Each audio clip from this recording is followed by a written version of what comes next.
Letters to Milena, written by Franz Kafka, read by Latoya Gill, an Untamed artist recording. Prague, September 1920. Yes, Missy Kerr was here. Things went quite well. But if it is at all possible, I won't write about other people anymore. Dear getting mixed up in our letters is to blame for everything. But that's not why I'm no longer going to write about them. After all, they aren't to blame for anything. They merely cut a path for the truth and whatever wants to follow. I don't want to punish them with that, in case this might be considered a punishment.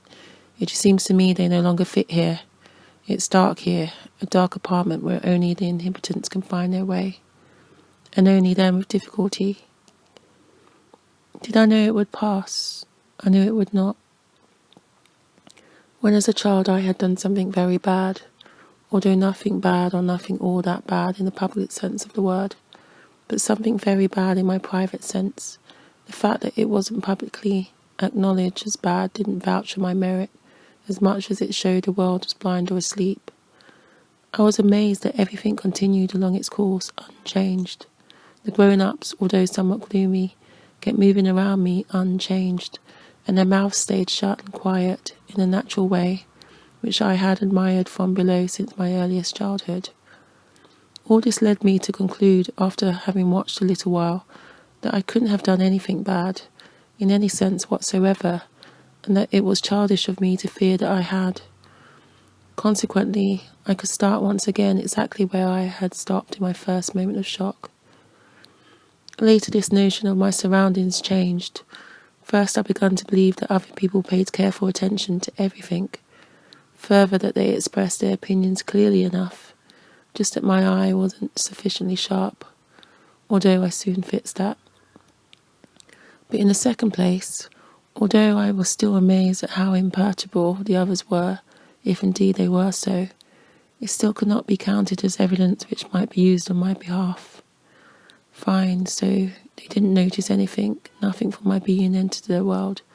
As far as they were concerned, I was irreproachable. Thus the way of my being, my way, led outside their world. If this being was a stream, then at least a strong branch flowed outside their world.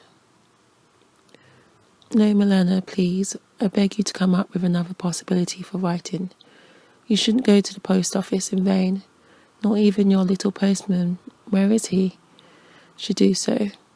Even the woman at the counter in the post office should not be asked unnecessarily. If you don't find another possibility, I'll have to put up with it, but at least make some effort to find one. Yesterday I dreamt about you. I hardly remember the details, just that we kept on merging into one another. I was you, you and me. Finally you somehow caught fire. I remember that fire can be smothered with cloth, took an old coat and beat you with it. But then the metamorphosis resumed and went so far that you were no longer even there. Instead I was the one on fire, and I was also the one who was beating the fire with the coat. The beating didn't help, however, and only confirmed my old fear that things like that can't hurt a fire. Meanwhile, the fireman had arrived, and you were somehow saved after all. But you were different than before, ghost-like, drawn against the dark with chalk, and you fell lifeless into my arms. Or perhaps you merely fainted with joy at being saved.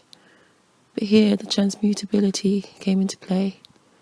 Maybe I was the one falling into someone's arms. Paul Adler was here just now. Do you know him? If only the physics would stop. Everybody is so eternally alive, truly immortal. Perhaps not in the direction of true immortality, but down to the depths of their immediate life. I'm so afraid of them. Out of fear, I'd like to read his eyes in order to uncover his every wish, and out of gratitude, I'd like to kiss his feet. If he would just leave without asking that I return his visit. Alone I'm still alive, but whenever a visitor comes by, he literally kills me, just so that he can then revive me with his own power. Except he isn't powerful enough.